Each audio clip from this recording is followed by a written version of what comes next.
3, 2, 1. International superstar, Miss Butter B. Rocker!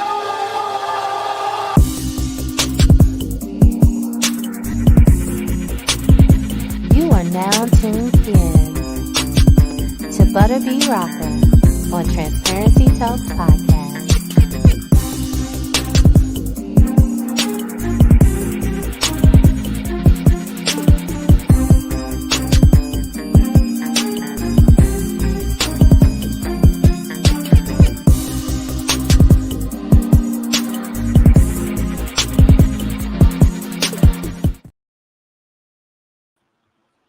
Hello, hello, hello. Welcome to the show. I am your girl, Butterby Rocker. Listen, we have an amazing show for you today. But before I bring on our special guest, I want to thank you guys so much for tuning in to my film, Finding the Perfect Guy, that you guys know I executive wrote, produced, and directed and starred in.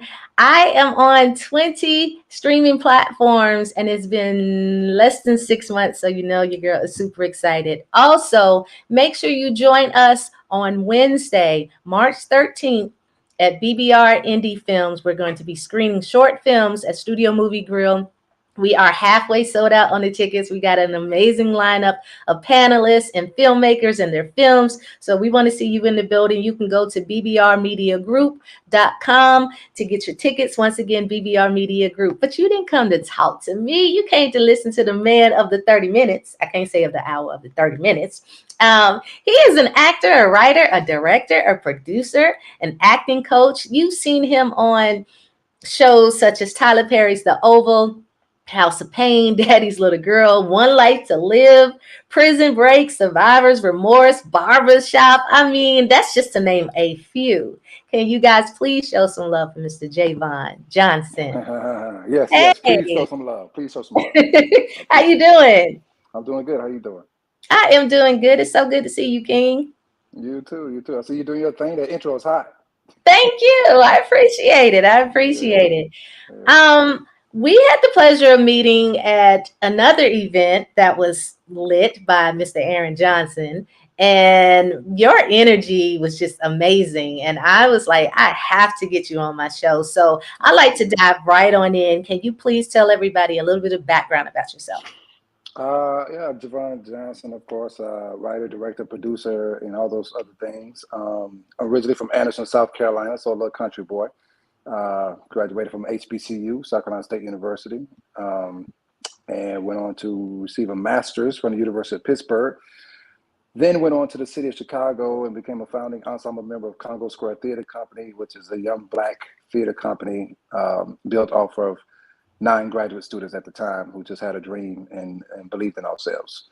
And so that company is still running 20 something years later. So we're still up and running and doing great things. So that's roughly a little backstory there. Okay. So what initially drew you to acting? You know what? This wasn't something that I planned to do. I didn't really know if I had a gift in anything other than what was typical for me at that time was sports. You know, football. You know, we young Black boys is about being athletes or working in the automotive or textile industry. That was pretty much the life. I was getting recruited to play football in college. Realized I didn't like the sport as much as I loved playing with people I grew up with. So felt out liking for that. I had tampered with speech and debate tournaments in high school because a friend of mine asked me to do it, not because I thought I could do it. That was kind of my first kind of serious take on acting at that time. But even after that little stench, I didn't really consider it an option. I didn't think I had I wasn't thinking about like, man, I'm good at this and this could be something possible, because back then in Anderson, South Carolina, we didn't talk about being actors, professional actors or writers or anything like that. It wasn't part of the young Black boys vernacular. So I kind of just fell into it by what I would say, not by accident, but by calling. It was my journey. I just didn't know I was on the journey. Wow. Wow, that's amazing. Okay, so you started by doing debates, and then somehow you said, you know what, I actually want to start acting. So I'm trying to understand the connection of. Yeah, I didn't really say that. Like the speech and debate, I competed in the duet. They had a duo acting category. So I was really doing a scene from Raisin in the Sun, and we was competing against other high school. And that year, I was terrible. I was bad. We was getting my scene partner and I. She asked me because I was a bit of a class clown, so I had a little personality. She thought it would be easy for me to do. I thought it would be easy for me to do too, until I started doing it. And I was looking at my scorecard because we got adjudicated separately, and I had a bunch of red marks, and hers was looking really good, and I was failing, and I saw the disappointment in that, and I thought, man, I'm letting her down because she asked me to come in and help her. And we was doing a scene from A Raisin in the Sun, Beneath an Assegai, for those that know the classic piece by Lorraine Hansberry. And one night I was watching The Color Purple, and I was watching Danny Glover as Mr. And it was something about what Danny was doing. I just felt in my spirit, that's what I was supposed to do. I didn't know anything about the craft of acting or what acting was. I just looked at what he was doing and thought, I got to give myself, when I think about what I really felt in retrospect, I really just saw the commitment he had in the giving over himself to the role. And that's what hit me in my spirit. And I said, I just got to give myself over to this thing. And that's what I did. I didn't know much about it. I was just committing myself to it. And we were state runner-up that year. And the following year, we won the state championship. But even then, I wasn't saying I'm an actor. It was just something I did because I was asked to do it. I remember being cut from the drama class in like the 3rd or 4th grade. Oh, wow. And, as a child, that was one of those moments where you felt like you weren't good enough. And plus, I was a black kid. So you always had this skin thing and the perception of being black and not good enough. So I remember getting cut from the 3rd grade drama class and never wanting to do anything that had anything to do with that ever again. Like, it scarred me. So for me to be here where I am now doing this, from that little boy to now is polar opposite end of the spectrum for me. But then, like I say, even after the championships, I wasn't even going to go to college because most of my family on my mother's side, which I was raised, we didn't have college degrees. That wasn't something we talked about. But my high school choir teacher made me go to college. He gave me a scholarship to be on the choir, and I can't sing. So I quickly realized I didn't belong in the choir at South Carolina State University, even though I was on it. I didn't belong in that world. I felt like these were serious singers, and I was just lucky to be here amongst them. But there was a big theater building right there, and something about the theater building was telling me to come over there. And eventually, long story short, that's what I did. Okay. Yeah. Okay. So you got into theater in college. And then what was your breaking moment to say, you know what, I'm really ready to start auditioning and try for this? I went over to the theater and gave up my choir scholarship and got a theater scholarship, and I became the theater president. Oh. That was all fine, but my most profound moment that was kind of confirmation for me was my first professional theater job, which was a production of August Wilson's Fences, which a lot of us know now because of Denzel Washington's cinematic interpretation of August Wilson's work. Excuse my grandbaby. Interpreting August Wilson's work, and I was doing the role of Corey in Fences, and that experience, if you know August Wilson's work, has such a spiritual connection for me that I knew that this is where I belonged. I knew that there was a connection here on a more spiritual level, that I needed to stay in this space, and it was speaking to me. It was speaking to me in a much deeper way, and I felt like I connected to a space that I needed to be in. Yeah, sorry about the interruption. My grandbaby running around. So. I understand. I don't know grandbabies, but I get kids. So. Yeah. Okay. All right. So let's jump to when you got your first break into the industry of acting on film. I'll share this because a lot of people, sometimes you see people working like myself or anybody that you watch a lot of their work, they have big careers, and you don't really understand the journey, where they started from. So I love to talk about when I was an extra. I was just a background person. Did a few background jobs, but one was Ace Ventura, Pet Detective with Jim Carrey. So we shot that in Charleston, and you watch the film, you see me in the little corner running down as an African warrior, and you see I like point myself out. That's me with the spear and the shield and stuff like that. So not that was a big break, but you got to have something that was a humble beginnings. I had to take the steps. My first film kind of big break was a Kevin Smith film. If you know Kevin Smith work, he does a lot of rather controversial content, politically and religious content. But the project is called Dogma, and that was star loaded. It was Selma Hayek, Kevin, Chris Rock, Matt Damon, Ben Affleck. It was a loaded cast, and I was a graduate student at the time at University of Pittsburgh, and got to play a thug, but it got me my SAG card. It got me my union card. It was my first real work on a set, on a big film set, and that really kind of got my foot going in terms of the film side of things. Because I come from theater, that's the roots. But stepping into the film side, Kevin Smith's Dogma film was it. Okay, I have a question for you. So for new people that's out there that's trying to get into the industry and everything, because I come from theater as well. When you start auditioning, was you taking acting classes? Were you doing trainings? Did you have an agent? Like, how did you get on to even have the opportunity to audition? Well, here's what I say to all of that, right? Because we're in an era now in 2024 where things just look so easy. It looks like you could just go out there and just say, I'm gonna be an actor and do this. I want to be in movies. And in a lot of ways, it does happen, right? There's a lot of platforms out there. There's a lot of content needed. There's a lot of independent filmmakers, whether they want this level or that level. So it's very possible for you to get out there and say, I want to be in a movie, and you could end up in a movie and end up on Amazon Prime or Tubi or somewhere in a movie, right? And you have not taken a single class, not done any of that, right? You just have a look or a personality, or this person, that person know you. It can happen that way, right? So I'm not really talking to those people, right? I'm talking to the people that want the Viola Davis careers, the top of the food chain careers, right? That's not really the pathway to it. You know what I mean? The serious actors who are about the craft need to be patient first, which means don't chase the opportunity.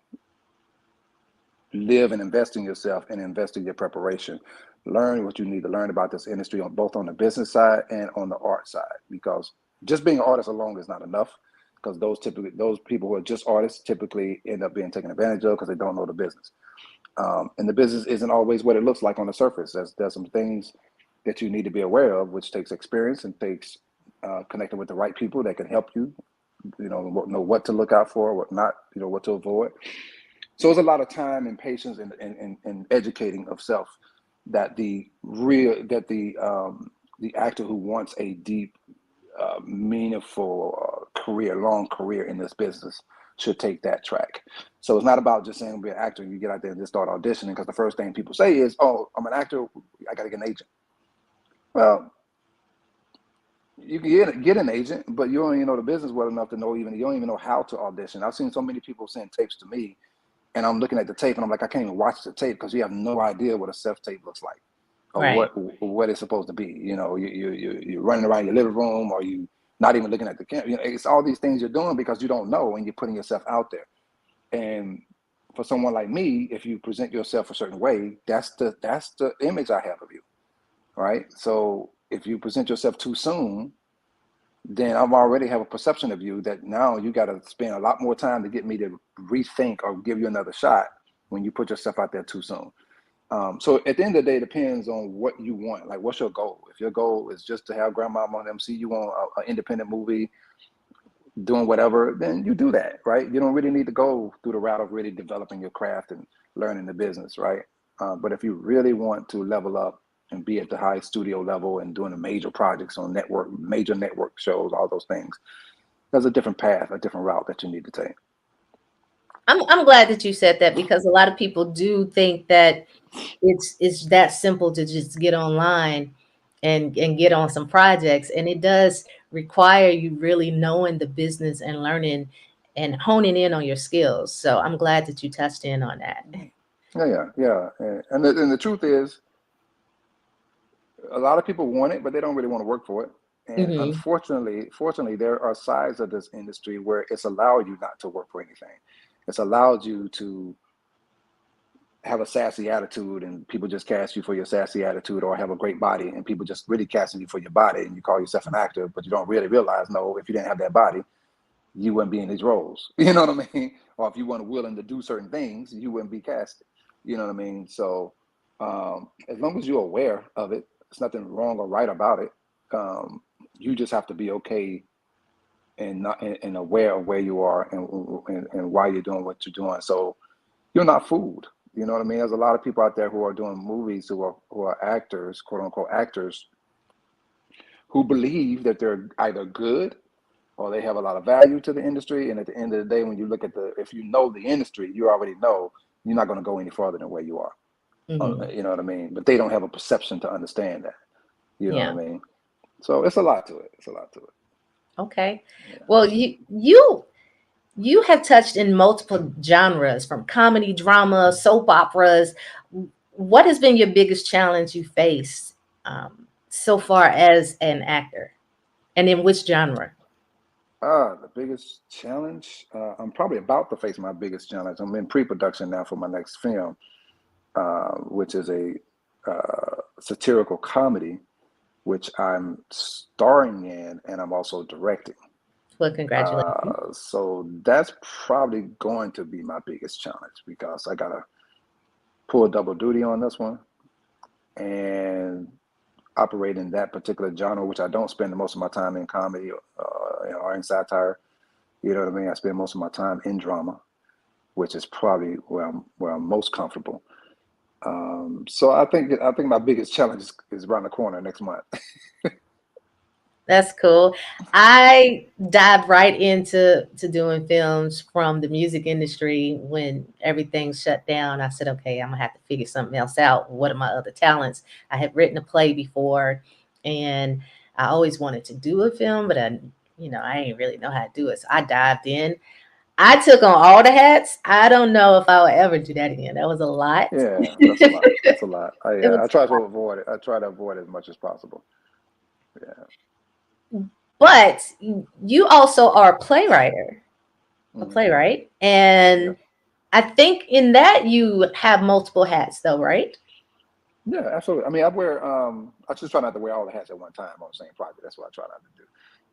But all the hats I wear, from teaching to writing to directing to producing to acting, I love all of them, right? And the rule of thumb I have in terms of that, because some people feel like, the more hats you say you wear, the more impressive you are. Like, I'm this and I'm that and I'm blah, blah, blah, blah. Okay. But being impressed by that only shows up in the quality of the work that you do in those specific, wearing those hats. So if you're not operating at a high level, then take the hat off. Just stop telling people you're a comedian if your jokes are not funny. You know what I'm saying? Or if you don't have any jokes. You know what I'm saying? Stop saying you do this and you do that just to qualify yourself or make yourself feel relevant, right? If you only do one thing, you do that one thing great, just own that for now. Mhm. If you're just an actor and you're great at what you're doing, just be an actor. If you learn to develop a skill for directing, develop it first and then start calling yourself a director. Don't just direct your friend's project down the street and then start telling everybody you're a director when man, I really know what I was doing. I was just doing something. Yeah, my name is on it, but I'm really not a director. Be honest with yourself, because if I come along and hire you and you don't really know what you're doing, you're going to expose yourself, because I'm going to see it. I'm like, oh, you know what? Hey, you're not even what you said you were.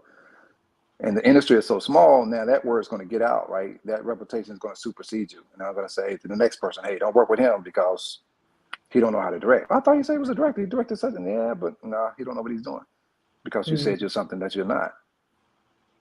Wow. I mean, you definitely dropping some dimes over here. Yeah. This is Yeah, truth yeah. serum. Yeah, absolutely. Yeah. Can you share some memorable experiences from working and filming with Tyler Perry? Because you've been on multiple projects with him, including stage. Right. I'll tell you this. I'd like to share this. The first time I worked on the Tyler Perry project was Daddy's Little Girls. And it was it was a feature part. Terry Vaughn's husband in that her character's husband in that project. I didn't really have an exchange with Tyler Perry at that time, right? Because I was just one of those actors where you got this little part. Come on, you do your part, and that's it, right? You leave on, wait for the next project, right? So that was really my experience, and just being on set with him and watching him, and got a lot of time to sit there and chat with Idris Elba. That was good, and Gabrielle and all that. But I didn't get a rapport with Tyler during that time. So I want to jump ahead, right? Doing the Oval, and we're at the season 1 wrap party, and I'm having a conversation with Tyler. And he asked me, he said, how long has it been since we worked together? I said, remember, it was Daddy's Little Girls. And I was like, that's about 10 years ago, right? And he said to me, I knew back then that I wanted something for you. And I said, well, what took you so long? He said it had to be the right project. The moral of the story is, I didn't, at the time I did Daddy's Little Girls, and then after that, House of Payne. Even when I did House of Payne, I didn't even see Tyler on the set. Like, I didn't even have any rapport with him. When I did Boo Medea Halloween, I got to interact with him a little more on that set, right? But I can't say we really, really got to know each other, right? Mm-hmm. My point is, you never know how people are watching you, right? You never know how you're resonating with people. So even if you have a small part, you got to have a big presence. You got to have a big impact, right? You got to leave an impression. So even when I didn't think I was being thought of, I was being thought of. Mm-hmm. And that's how you want to move in this industry. Wherever you go in this industry, you want to be on people's minds for good reasons, right? Because if people can dismiss you or forget about you, then you're not moving in the right way, right? But if people say, man, what about Butter? I ain't talked to Butter in 3 years. I got a call one time from a filmmaker I haven't communicated in one way or another for a whole 10 years almost. And she reached out and said, I wrote this project for you, and it's just for you. And I want you to come to DC and film it. We have not had any communication. Wow. But that went back to, and I asked her, I said, why'd you write something? We didn't even talk. She said, no, because I remember when I auditioned for this play at your theater company, Congo Square Theater Company in Chicago, the one I mentioned earlier. She said, I just remember how you were. And I knew then I wanted to write something for you. And it took her 10 years, but I was on her creative mind, right? And I didn't know, right? So you really want to move in a way where people don't forget you. And they miss you, and they're thinking about you. That's some good stuff. That's definitely some good stuff. What techniques or methods do you use to prepare for your roles? Oh, listen, I'm glad you asked that question. And the answer is in signing up for my acting class, where you can learn all about this.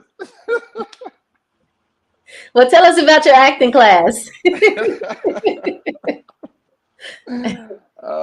I have a school in if you're in the South Carolina area, there's Bear Fruit Conservatory, right? You can go to bearfruitsc.com, and that's BEAR, bearfruitsc.com. And you can look at the curriculum there and sign up and everything. And then, but also teach in Atlanta.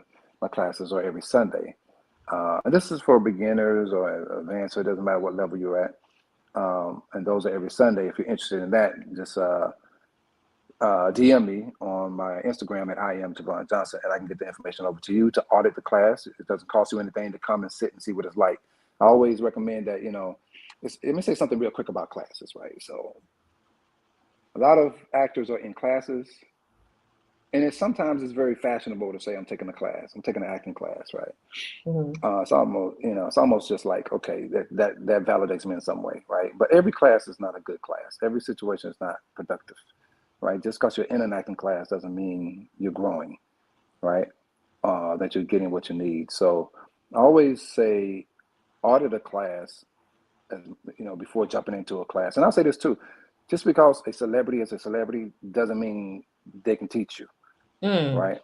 And it doesn't mean that they even care about your growth. It just means they're a celebrity and you draw to them like flies because you think, oh, there's opportunity there. I want to be in a room with this person. Well, meantime, they're paying their bills off your class fees, and then moving on with their life and giving you, and you don't even know, because if you don't know you're getting surface education, then you don't know how to detect it. They could say something, they could say, you know what, when you make peanut butter, you spray it from the right and spray it to the left across the bread. You're like, oh, that's amazing. Oh, I'm going to home make me this peanut butter, and I've got to practice spreading the peanut butter from right to left. And you think, oh, I just learned something fantastic. And it's like, you don't know. If you don't know how to make peanut butter sandwiches, you don't know if you've been told some stuff that's just on the surface, right? So there's no real growth there. So I love for students, potential students, to audit my class first, to see what it is. Let me validate myself as a teacher, because being on the oval doesn't qualify me as a teacher. You know, my career as an actor does not qualify me as a teacher. Come into space and see what it's like. And if it feels like the right space for you, then, you know, you commit to it. But that's with any acting class. Don't just take an acting class because your friend is in it or you like the teacher or whatever. Like, take it because there's something in that class that you feel is going to help you grow and worth the money and time that you're investing in yourself. Absolutely. How important is it to network? You know, talent is one aspect of it, but percentage-wise, network outweighs talent across the board, right? And my only caveat to that is that if you're so freakishly talented that you can't be denied, right? But there's a handful of people who are just so talented, that's all you care about. You're just so talented at what you do, I don't care about nothing else. I don't care if you trained in this, you just that talented that's what I want to see, right? Or you have a personality that sells, right? It's just about your personality. I don't care if you're a good actor. I just like your personality. That's what I'm coming to see. If I come to see a certain actor in a movie, I'm not coming because I'm looking for a deep, dramatic performance. I'm coming because that's their personality. It's selling me their personality, and I'm buying into it, right? So talent being the most important part. When I'm saying this, because a lot of times people think, oh, I'm so talented, I'm going to make it, right? But that's almost like hitting the lottery. Like, you know, there are people that hit the lottery all the time. How many of them do you actually know? How many do you see? You know what I mean? It's like, yeah, it happens. So there are people who on talent alone really get their career going and have a big career, right? But the majority of us are average people that are working really hard to develop ourselves. So I just want to dispel the idea that you can just be talented. There's no shortage of talent in this industry. Like, talent is everywhere out there on the subways, the street corners. There's talent everywhere, right? But how you treat people, what people have to say about you, and who knows you is the piece that takes you so much farther than where you are with the talent. Because a lot of this sometimes is like, man, I'm shooting this movie. Let me see if Butter want to do this role. Because I know Butter. I know what she brings to the table. I know that she's respectful in her work. She's dependable. She does what she's supposed to do. She might not even be the most talented person for the role. But there's a lot of other qualities about Butter that I want on my set. And she ain't even got an audition because I know her. And she's treated me well. And people around her have great things to say about her. And she's a person of service. You ask her to do something, she's not fussing or giving attitude or all these things, right? So the fact that we know each other, and if you carry yourself the right way, there's doors that open for you just because of that, right? Those relationships, right? And it happens all the time in this industry. You know, it's no different than somebody calling you up and say, hey, somebody just got fired. Girl, I'm gonna bring you in, girl. It was like, well, I didn't even know your job was. Don't worry about that. I got you, right? That's networking. That's your network. People who can sit there and present opportunities to you where you didn't even know an opportunity was there.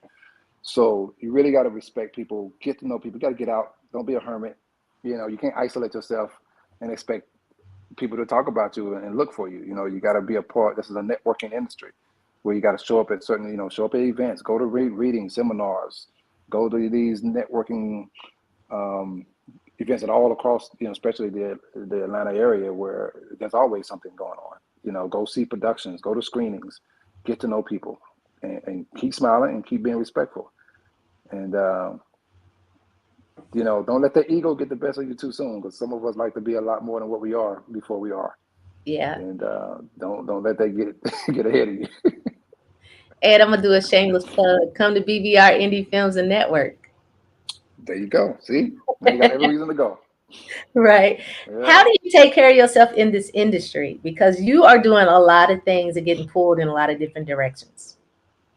Well, you got to know that you control that, right? Mhm. The minute you compromise your peace and sanity for the sake of pleasing everybody else and what they demand of you, that's when you're going down the rabbit hole of stress and disappointment and all these other things, right? So for me, it doesn't matter how many ways I'm being pulled, because I'm the one that gets to say if I'm going in that direction. You know what I mean? So I always have to say, what can I handle right now? Even if it's 30 things on my plate, that's cool. Because if I'm at the buffet, it doesn't mean I got to get every item at the buffet. It Right. means I can only get so much on my plate. Now, I can go back later and get some more food if I want. I didn't get the corn last time, but I'm gonna go back and get the corn after I eat these mashed potatoes. Right. You know what I mean?